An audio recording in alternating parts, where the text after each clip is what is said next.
was a policeman for 22 years, and a lot of it I was a detective for many years and worked homicide and any number of special assignments with the federal government. So during one of the cases, one of the murders I worked was a child murder, and it was very horrendous. I carried a little damage, to my psyche from that, and so I started journaling and writing about it, and it ended up I fictionalized the murder case, kind of like as a catharsis, and so I ended up writing a novel fictionalizing this child murder case, and it turned out to be, pretty nice. I must say, a pretty nice book. And I threw in some supernatural, just to make it fictionalized. I threw in some supernatural elements and things like that in it. That's out there. It's called The Tapping. And hello, welcome. This is another episode of the Molten Truth. I am your host, Zoey Michaels. And tonight we get to meet someone new. This is someone that I literally met a few minutes ago. I only know just the barest essentials about Howard. And so we're going to learn about him together. Howard Levinson from the Midwest. I'm going to let him share if he wants to share anything further than that, because, we all like to have our privacy. But Howard is a musician and an author. So two things that are very close to my heart, because as you know, if you've watched these episodes, I also am an author and I also love music. I compose lyrics. I don't have the talent to actually compose the actual music part to support them, but definitely have the love of that. So welcome, Howard. We're looking forward to getting to know you here. Hey, thanks for having me on, Zoe. It's good to be with you. Have you. Good to meet you. Here. So you were telling me you're from the Midwest, like myself. I'm also from the Midwest. Now, where I grew up outside of Chicago, so for me, it was about Chicago Bears and the White Sox, Italian beef sandwiches, because the food is as important as the activities, the sports, when you live someplace. So we know that you've got the creativity as far as the writing and the music. Do you have any other creative sides to you? Well, I mean, noveling and songwriting are pretty time intensive as far as taking up a lot of my creative spirit, Uh, but yeah, that's pretty much what I've been doing for many, many years, either writing. I mean, I wrote a bunch of short stories and I've had a number of different careers, and I've written some technical journal type articles in the various careers that I've had. But of late, of the last 15, 20 years, it's been noveling and songwriting. And that of itself is a lot. I mean, some people are happy just to have one creative outlet. To have more than one is a true gift. And people who have, Or a curse, depending on where you sit, that can be true as well. That is true. But it is nice to have those outlets all the same. And I consider people who are great cooks, or who, obviously the painters and such, but I even think about people who cook, or things that I can't even imagine. People who sew. I could not sew to save my life, but some of them are quite artistic, so I consider them also in that same category. It's just about what we love to do and how much time and effort we put into it. So you came to us under the music umbrella. What kind of music is it that you play? Well, of late, I'd say the last probably dozen years, I've been leaning into country. Uh, Serendipitously, I ended up in Nashville, and I met some producers about a dozen years ago, and I've been playing pretty much rock music for most of my youth and then adulthood. But about 10, 12 years ago, I ended up turning the page, going into the country genre. And that's where I've kind of stayed of late, kind of country rock, but mostly, into the country vein. So that's where I am right now. Yeah. It's funny how music, I don't know, seems to go in waves. I remember back in the 80s when it seemed like country music kind of merged with rock a little bit, and then it went off on its tangent, and then it came back again, like in the mid '90s, where the two kind of merged together again. Um, but it's interesting how they kind of meet and diverge at different intervals. It becomes popular again. Um, I don't know. Maybe that's just my Yeah, observation. country's pretty popular right now. Although the country of today is more pop than country. How as I view country more pop than it is country, but that's just how times change. Like you said, there's an ebb and flow to almost So everything. true. That pendulum goes back and forth.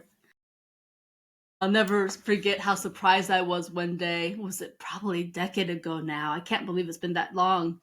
But I remember sitting in my day job and thinking to myself, is that Hootie from Hootie and the Blowfish singing on a country music song? And of course it was. It was Darius Rucker singing, Oh playing yeah, his album. wagon wheel. Exactly. Yeah, singing wagon wheel. Well, Everybody. Wagon wheel's a Bob Dylan song, and everybody thinks that that's Darius Rucker's yeah, song, but yeah.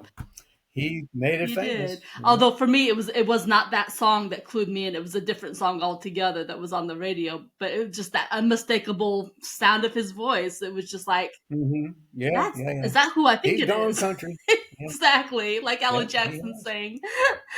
But yes, I mean that was like my first like whoa moment. But it made sense. And then of course John Bon Jovi had tried to follow suit, and several others did. But it is interesting to watch how times change and that ebb and that flow.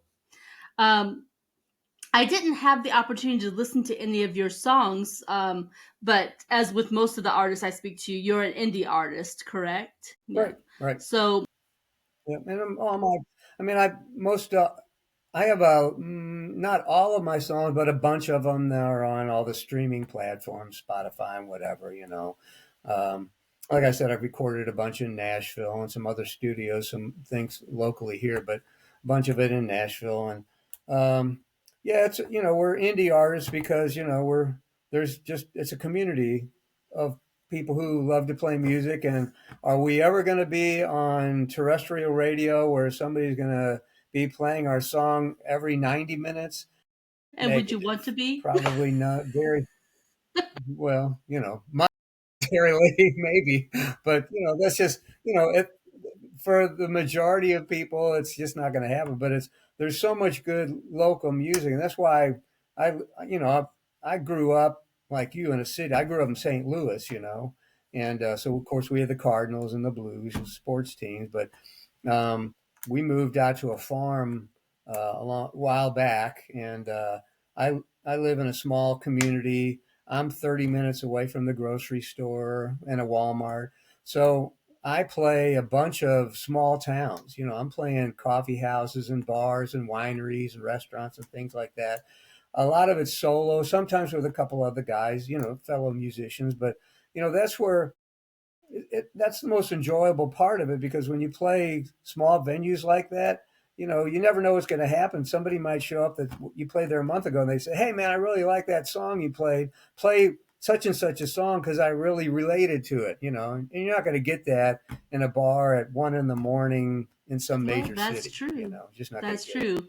I mean, for the sake of argument, I mean, Missouri's a big state, but if you were playing in Missouri, I know that Sarah Evans, I mean, that's where she grew up, was in that state, so she still has family there. So theoretically, one day Sarah Evans could walk into some place that you were playing and might hear what you're doing and say, "Hey, I like that," and hey, here's this, opportunity.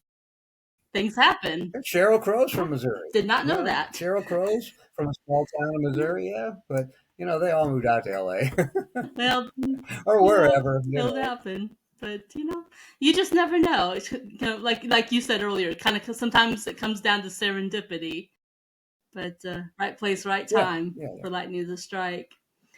But so when you think about influences in your life, because you said you've been playing music since a very young age. I think you said you've been playing music for about 50 years now. Did I hear that right? Oh yeah, yeah, yeah, Yeah. yeah. I mean, I remember when the Beatles started and the English invasion and all that. And I said, man, I got to get in on that, you know. That had to have been an exciting time. Like that would have been a cool time to have been a young person. Um, Definitely before my time period. That would have been my parents' time period, I think, or maybe somewhere in between. But that would have been fun. But so when assuming the Beatles were probably a big influence for you, but who also have been your musical influences or inspirations for you? Well, I mean, of course, you know, the whole Beatles, Beach Boys, Rolling Stones, that whole group of people that came up in the 60s and 70s. There for a while, I was playing in a really hard rock band, and we were influenced by, and you may not know anything, like from the Detroit sound, like the MC5, Mitch Ryder, um, Iggy and the Stooges, Lou Reed, David Bowie, that genre of kind of like alternative hard rock stuff. I did stuff like that for probably 10, 15 years in some bands like that. And those were influences. And then as I got a little older and I got a little bit more deaf from standing in front of huge stacks of amplifiers, I really didn't want to do that Don't blame anymore. you. So, yeah, I went into more like the country rock genre, like Eagles, Poco, New Riders of the Purple Sage. Those are some bands maybe I do recall playing songs of. Um, and that morphed of late into more like the Tom Petty and Hank Williams, Hank Jr., Charlie Daniels, the Chris Christopherson type, storytelling, John Prine, storytelling type music. And that's what I've been writing now for the last decade or so, kind of like I storytelling love songs. storytelling songs. I think there should be That's what, more of those. I miss a lot of that. I think yeah, it's yeah. fun. Yeah, I grew up on that type of stuff. You mentioned Tom Petty, and I knew a lot of his popular music, of course, but there was this one album of his who had this song. I think it was called Two Gunslingers. Have you ever heard of that song of his? I'm sure I have. I don't remember it. I've listened to almost every Let's one of his say it albums was an though. interesting song about these two gunslingers who, just show down in, out west, and they get to a certain point, and they're like, and both of them look at each other. We don't want to fight anymore, and the rest of the song is about them, walking away from the fight and so on and so forth. But I just thought, what a cool notion for a song, and I could make a book from that. So it's on my to do list Yeah, of books I plan to write someday. he's a great storyteller. Yeah, I mean, too bad he's died, Yes, but he's a great storyteller when he was alive. absolutely. And I don't know if he did more than one movie part, but he was in a movie with Kevin Costner. I think it was called The Postman, and he did really well in that movie. Yes, he was. I was really impressed with Yeah, him. yeah, he was. Too bad the movie didn't do so good. I don't think the movie made Probably any not. money, But those are some of but my favorite yeah, movies. The ones that don't get a lot of acclaim are usually some of the best movies. You know? I think what else he wrote about? Was it Waterworld another one of the Costner bombs? I think Yeah. And Waterworld it was was another one. okay. It Yeah, wasn't one of my favorite but ones, but I thought Postman was actually a pretty good storyline. Really well done. well, it's post apocalyptic, Yes. right? Yeah. Yeah, yeah. Yeah. Yeah. Neither here nor there, just except that it had Tom Petty in it, which was kind of a cool feature. But Mhm. so now you mentioned that you've written three books. Right, Tell me right, about your right, books. So right. you mentioned multiple genres. So tell us a little bit about your Yeah, books. three different. Three. I wrote the first book I wrote. I was researching Okay. Asperger's, and I thought, and I was in a medical field at the time, and I was researching that, and I thought, man, I could probably make a character and spin Asperger's and spectrum disorders in there, and I did, and it had to do with aliens and these kids with there was a young adult novel, these kids with Asperger's who could actually see and hear things on a different you know Wavelength. wavelength than other people. They were able to identify this stuff and they saved the world. I like that. That That's was a one. cool It was a storyline. fun book to write. Yeah. Um, then see the next book I wrote. I was I didn't tell. I mean, I was a policeman for 22 Wow. years, and a lot of it I was a detective for many years and worked homicide and any number of special assignments with the federal government. So during one of the cases, one of the murders I worked was a child murder, and it was very horrendous, and I carried a little damage, to my psyche from that, and so I started journaling and writing about it, and it ended up I fictionalized the murder case, kind of like as a Yeah, catharsis, a healing and process. so I ended up writing a novel fictionalizing this child murder case, and it turned out to be, pretty nice. I must say, a pretty nice book. Uh, and I threw in some supernatural, just to make it fictionalized. I threw in some supernatural elements and things like that in it. So that's out there. It's called The Tapping.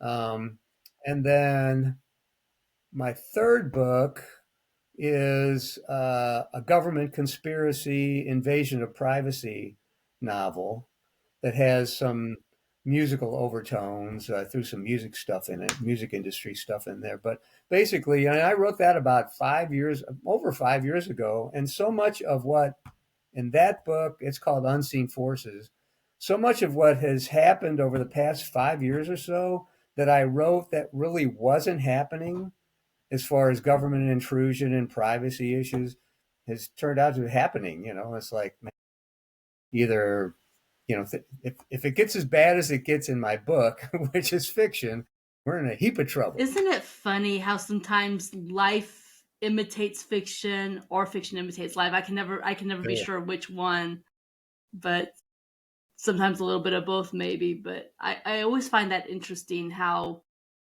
or maybe it's just that we become more aware of it after we've seen the fiction, then we see it in the news, and maybe it was there all along and we're just become more aware of it. But I always find that so interesting how that happens that way. Yeah, yeah. Well, I mean, I hope this doesn't come true, but I'm much afraid that it probably already has. Yeah. So, especially with the advent of AI and all those things that are going on right now, it's very concerning or scary if you really want to put it right down to the right adjective.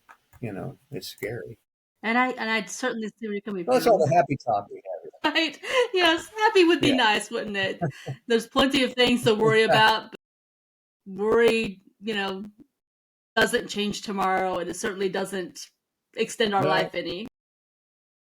Worry is only True. worthwhile if you can do something about it, if it's in your power to change things.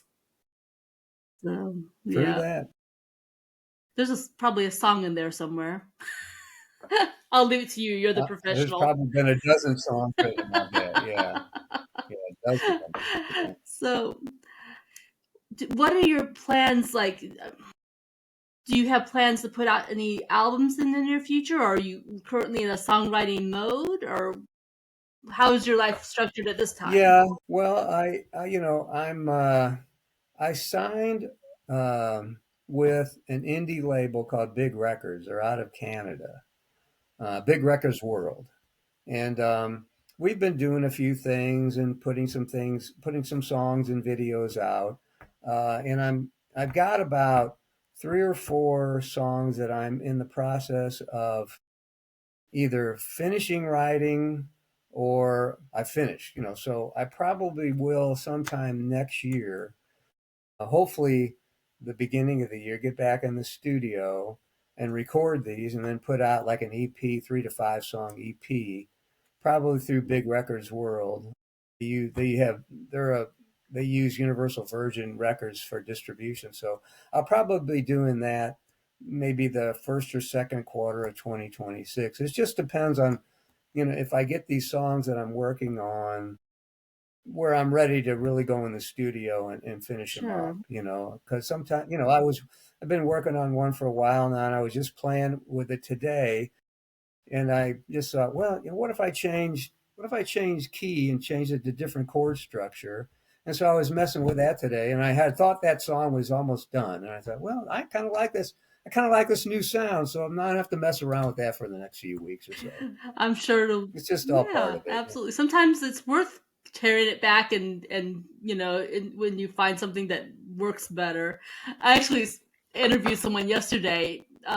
He's not a songwriter, he's an author, but he was just telling me about how he had his book outline all set, but then he had told his publisher, he was all set, but then he thought of even a huge improvement to the book, and he disappointed his publisher because he said, "Look, I know how to make this book 10 times better, but I have to start from scratch." And so, but that's what happens. So you're a writer, you're an Yes. author. Yeah, I've written. So do you have the process? Do you have a process where you outline, basically the chronology of your book before you start writing? Like you put a bunch of ideas down and you kind of know what path you're going to That's take. usually the way I take. I usually know the full storyline that I want to tell. Maybe not all the ins and outs details, but I know that, like, I know how it's going to end. Usually, I know from beginning to end where I want the story to go. Um, Kind of like when you map a road trip. Okay. You're going to California. You know roughly the route you're going to take, but you don't know about the stops along the way. That's how I write. Um, yeah. Wow. Okay. I don't do No, that at all. we all have our different No, processes. I know. I have an idea of what the story is, but then along the way, when I'm writing, I let my characters take me, and my characters will tell me where they want to go, and then they may say, "Hey, here's a new character," and then I got another road to go up, and so it really, and that's why it takes me longer to write a book than probably if I did actually have a structure, because I really sometimes don't know where these characters are going to go. It's kind of like a flow of consciousness thing. It takes a little longer to write it, but that's just been my process. Yeah, just fine. Just okay. All right, I'll watch you disappear. There you're going. I got a crap on my bookshelf. Well, that doesn't look very nice. Well. Well, Let's you're back. see. Yes. Can you hear me yet? Okay, you're back. Can you hear me? I can hear you. Perfect. You're on the other Okay, side of the good. screen now. That's Riverside. The plus side to Riverside doing this is at least we don't lose the recording. The downside is it does this flip thing, but that's okay. We still have a solid recording when all is said and Okay, done. cool. And so we can pick up where we left off, which oh boy, I don't remember what the last question was, but We were just we talking were about talking about the writing writing process. styles. Yeah, yeah, yeah. Yeah. So tell me about your writing style, because you said that you don't have your whole idea mapped out. So, you said it's character driven. So, do A you lot of it map is out your character. whole character then, or how do you tell me about that? Well, I mean, I have a basic idea of who my character is, and I have a kind of an idea of what their arc is going to be, of what I want them to do and be from the beginning to the end. Like, are they going to be alive? They're going to be dead? They're going to be getting married? What those kind of things. But as far as the actual activity of everything that's going to happen, Mm-hmm. it's sometimes it changes from where I thought it was going to go. And that's kind of like that's how writing is. All of a sudden you have those flashes of inspiration. I know you had those. So all of a sudden it's like the light bulb goes onto your head saying, wow, bam. And so you move in that direction. And like anything else, like I think, was it Hemingway said, first drafts are always crap, whatever you're going to write, whatever you're going to, oh, I'm done with that. Then you're going to start over again anyway. Well, So that's yeah. true. Yeah. So I think fundamentally you and I are coming from the same place. I know where I'm going to. It's just the finite details, how they're going to get there, what's going to happen in between to get us from point A to point B. I think we are saying the same thing. We just are maybe expressing it differently. Um, And my songwriting is a lot like that too, because I usually start a song with an idea or oftentimes a hook line, mhm, where I'll hear something, and like the story I tell on a song I wrote is I was in where was I was in South Dakota on a motorcycle ride, and I was sitting around a bonfire, and we were all drinking beer, and I was sitting next to this gal, and she said, you know, my husband recently passed away, and I told her I was sorry about that, and she mentioned something to the effect of, and you know, it's kind of funny that since he died, when I went to the doctor, he took me off my blood pressure medication. So I was thinking, well, that's kind of a weird thing to share, but you know.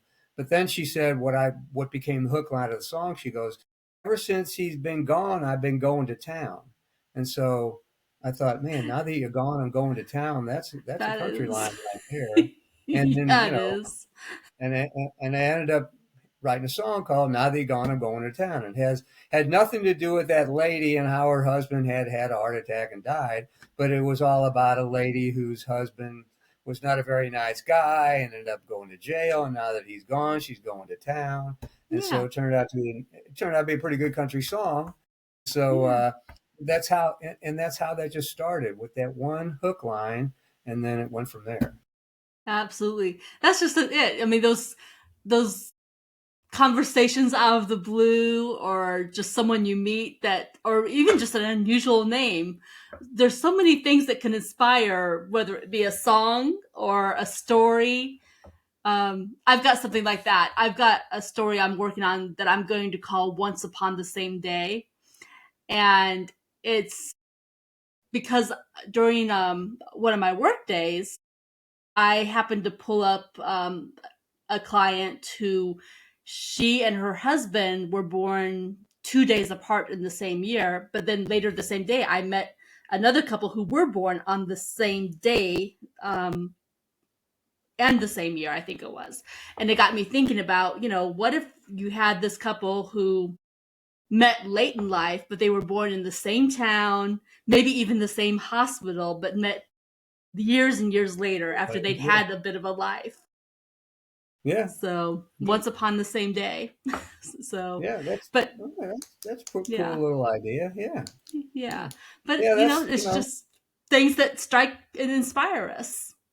that's why when I was noveling, I spent a lot of time in coffee shops, rather than sitting at home because you're sitting at a coffee shop and you never know what you'll overhear or what you'll see with people walking in and out, and it's like you can get all kinds of ideas and stuff just by watching people watching. So true. One thing is for sure, if you're by yourself at home, you're not going to be nearly as inspired being by yourself as you are if you're interacting with people, even on the street, just walking down the street. You're bound to see something, overhear something, talk to someone, and sometimes that's all you need just to inspire you. Yeah, yeah. Well, that works for noveling and story writing, not so much for songwriting because I usually have to have a guitar, and I need to be sitting here going through chords and melodies and things like that. So I usually can't do that at a coffee shop. Yeah, not even for the idea, like that lady next to you. The since my husband's been gone, I've been going to town. I mean, I would think at least the inspiration for like the hook of a song or a phrase, you Yeah, wouldn't you can get the necessarily hook, need your but then guitar. as far as to work it up and start, putting it down on paper and structuring it, then yeah, I got to be at home. Yeah. Yeah. Well, and the same for me writing. I mean, I really wouldn't have the level of concentration to sit and write, at a coffee shop, for example. I'd be too distracted watching everyone. I wouldn't be writing. That, and writing on paper versus typing on my computer, my fingers will flow over the keyboard. If sitting and writing on an ink, I don't even know how I did it back when I was in school. I guess because I didn't have a choice back in those days, but Yeah, yeah, I my don't. fingertips love to type. Yeah, I've got a couple old typewriters, like Olivetti's and just some old ones from like the 40s, and then I've got a couple more recent ones, the old manual ones with the ribbons. I still have. I don't use them, but I have them because I do remember how we used to have to use those, Yeah, back in the so day, the true. IBM Selectrics, those things, and then Yes, everything went into word processing, and life became much easier.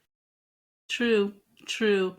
Yeah, not having to go find the what was it called, the whiteout or the liquid paper. But I'm thinking of that other stuff that was you put inside the typewriter thing, and you had to Right. type, Yeah. and it would Yeah. wipe It out was the the tape. It was the white tape yeah. that would you type the same letter to Yes. get it to disappear. Yeah. Yeah. That Yeah. was challenging to get that right. To Yeah. get right back to the Well, exact same spot.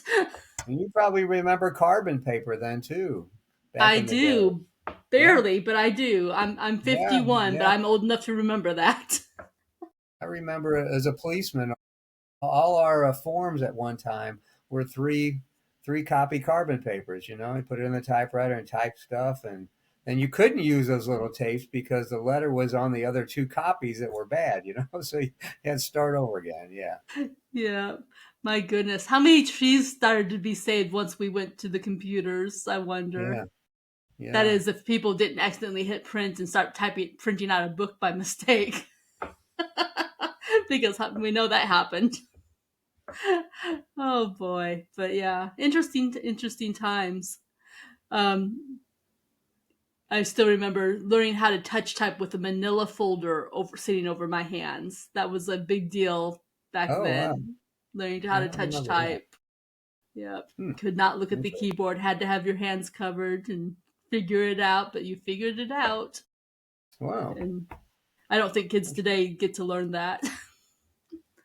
I don't. But I'm thinking maybe typing is going to be a lost art because you'll just talk and it'll well, transcribe. and You I would know? be okay with that. Yeah. Shades of Star Trek there. Still picture Yeah. Scotty picking up the mouse. Okay, computer. Yeah. Why is it not Well, why is it not typing? and now there's programs out that will write songs for you and write music for you, and it's like I don't really know music industry is going to go in the next 10 years. Whether there'll be songwriters or it will just be people that are just talking into an AI and saying, I want a song about a country guy that drinks beer and drives a Ford and has been divorced twice and lives on a farm, you know, and then it writes a song Yeah. for him. I mean, it might end up going to that. It could, but even at that, because I've played with this a little bit, I actually used it as a form of self therapy this summer, as a matter of fact. And even when you do that, you still have to adjust and tweak and fine tune it to get what you truly want. It's not going to just automatically come up with something brilliant. It can come up with something decent, but it's not Yeah. going to come up with exactly what you're looking for. And I do think there still has to be some talent involved. At the end of I'm the day, it's hoping. just like writing books, there still has to be that depth of experience, that voice. A computer can tell a decent story, but it's not going to tell the best story because it doesn't have your personal experience. It has a bunch of people's Let's hope. experiences. Yeah, let's hope. Yeah. Unless it becomes self-aware. And then we're at Space Odyssey or whatever, Yeah. So, Some movie out there about AI overlords or something. yeah, well, I'm Oh, afraid it's coming, I don't know. yeah. It's sad, but it is what it Yeah. is. Like you said, there's no sense Yeah. worrying about it. Well, exactly. I tend to think that it won't reach that point. We have a sense of self-preservation, and I do think, you know, if push comes to shove, computers will be gone before we're gone.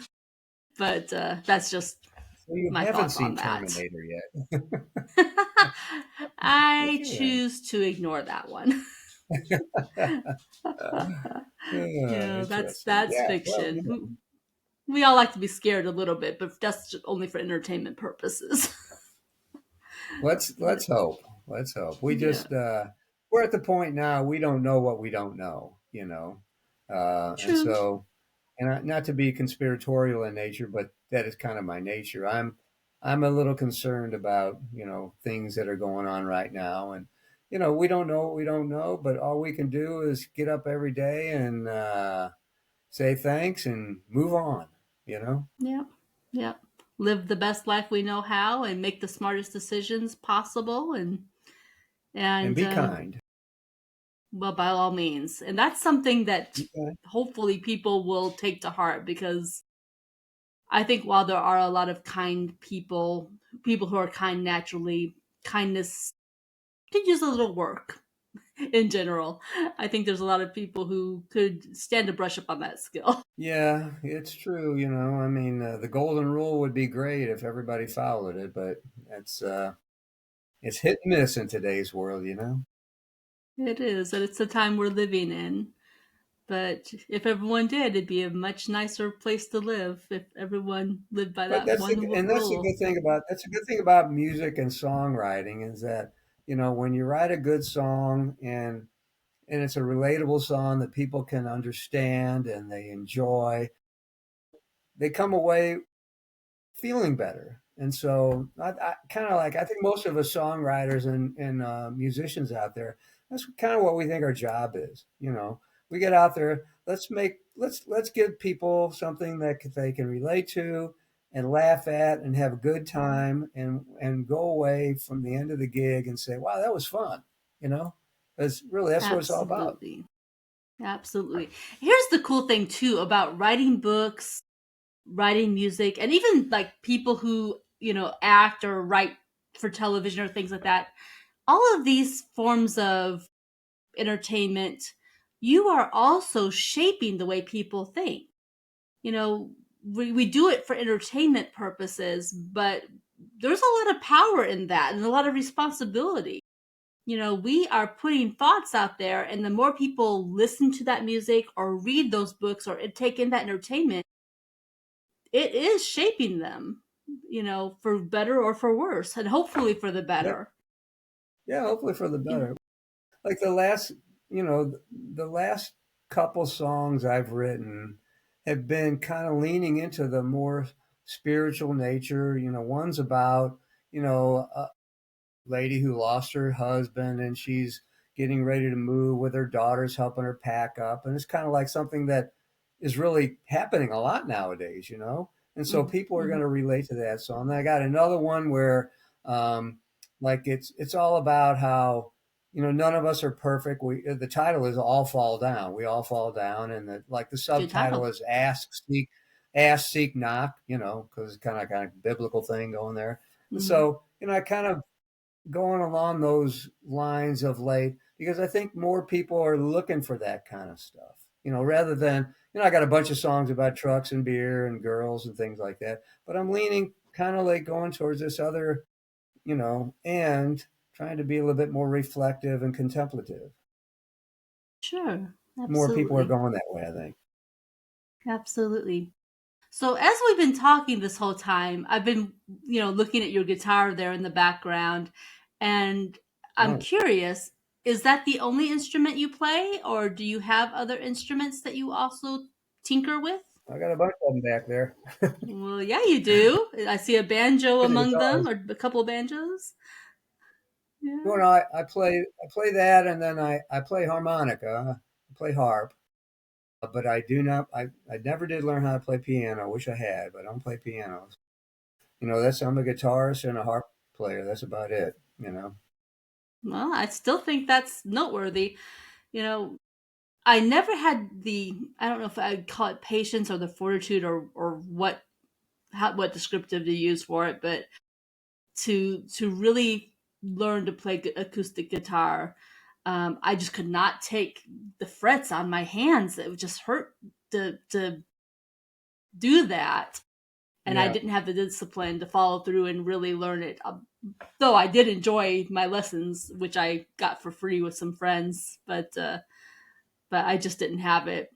My baby brother, on the other hand, came while I was having these lessons, picked up my guitar, tinkered around for a little bit, started playing it like he'd been playing it the day he was born. It was just like, okay, you are gifted. You are a natural born guitar player. How did that skip over me who actually wanted to learn? But Yeah. I love that he had that Well, ability. he's probably not a novelist. You know. True.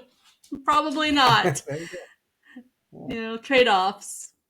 Yeah. But yeah, I was really impressed with his ability to pick up and play, and he played for a lot of years. I believe he still plays.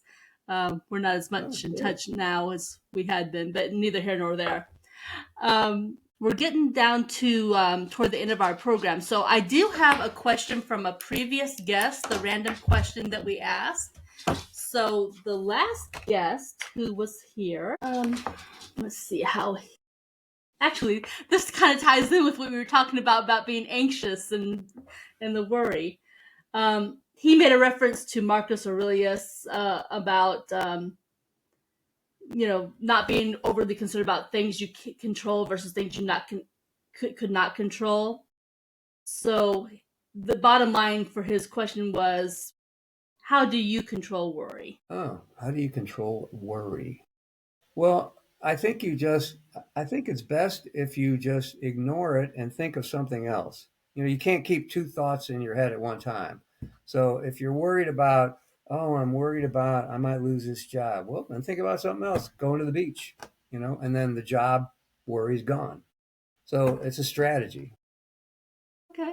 All and I right. think like So you said it earlier, what's the sense in worrying about it? Is that going to change anything? So yeah, if you it's don't you know have the it's a power futile to. it's a futile attempt to make yourself miserable. I mean, if you want to make yourself miserable, you can sit around and worry all day. But think about something else. True. Do Yeah. something else. Yeah. Absolutely. It's very Yeah. hard to worry about. Like we live on a small farm. We raise some cattle. We got dogs and cats and cows. And so if I start to think about if I start to get down and I'm thinking about bumming about something, I can go outside to the barn and there's a bazillion things to do, that will say, well, I can do this and then I don't have to worry about that. So many, many strategies. True. And I think really that kind of hits on it, just being busy with something that you have the power to control, you know, because if you don't have the power to control, then you're just spinning your wheels going nowhere fast. You might as well just be, it's like spinning your wheels in mud. You're not doing anyone any good. You're just wasting the gasoline in your car because until that mud dries or you get some help, Yeah. it's just a waste. So, do you have any thoughts about a question for the next guest? All right. Let me think of something. All right. Here's one. Okay. So we'll put our next guest in a hypothetical situation. Okay. Okay. You've just gotten off the highway at your exit and you're going down the road. There's a car on the side of the road with the hood up, and a lady is standing next to it, looking down into her engine compartment. Do you pull over and stop, or do you just keep going? And depending on your answer, why? Okay. Good question. All right. So, as we get back on track with the wrap up, I want people, Spotify, of course, they're watching the video, they should be able to see your website. For those who are hearing the audible version, which will be on YouTube and other channels, I want them to recognize that you do have a website, and it is howardlevinson.net, so they can take note of that. On their website, Right. I would assume that they'll find places that you're playing music. Will they find your songs, albums, and Yeah, books listed I've got there? different tabs. Yeah, different tabs on the website, where you can find where I'm playing. I updated like where I've been the last month and then the month or two ahead, and then I've got a couple pictures, some pictures and some video and 3 or 4 songs that you can listen to, and then of course all the links to Facebook. I'm on Facebook. I got a Howard Levinson music page and a Howard J. Levinson Facebook page. So all that stuff and everything that everybody's got. I'm the last of the social media gurus. I just the record company folks always say you need to be making more YouTube videos. You need to be posting more. It's like I'm busy with doing cows and stuff, and so sometimes it's just not part of me to get out there and make a video. But I know I should. But I'm out there on social media, and posting where I'm playing next and that kind of stuff. So they can find me. Absolutely. I know Of how course, you my feel, books are though. There's on only so Amazon. many hours. I was going to All ask my about books that are on next. Amazon. Yeah, they're on Okay. Amazon and BarnesandNoble.com, all that kind of stuff. Excellent. And so, if you wanted to leave one last thought for our audience, or one last takeaway, advice, anything at all, what would you like to say to our audience as we wrap this things up? Well, a little self-serving for you and I, but I would say really support your local indie music people, musicians that play your local places, support them if they're selling shirts or CDs, or just go on their websites, check them out, listen to their songs. If you're not so much into that, but you're into books, support your local indie bookstores, those small little bookstores that every city and every town has. That's not the big bookstores, the Barnes and Noble, those small ones that are locally owned. Support those too. Nicely said and greatly appreciated. Well, Howard, thank you so much for making the time to join us this evening. We're going to go ahead and stop the recording. Thank you so much. My pleasure. It was really a lot of fun, Zoe. Thanks. I think that hit it just perfect. All right, so Okay, I'll great. get you a copy of our episode, and then we'll and it'll include the clips. And like I said, just use it as you see fit. It will be mid Okay. December when the episode goes on Spotify and related channels. All right, Oh, great. That was fun. Yeah, that was a good I, interview. We covered good. a I'm lot of glad you territory. enjoyed it. We did, and Okay. the good thing is that it flowed. We didn't have to stumble around too much to try to figure out what to talk about. So for me, that's always a good sign. And we could have kept on going. I think we probably could have.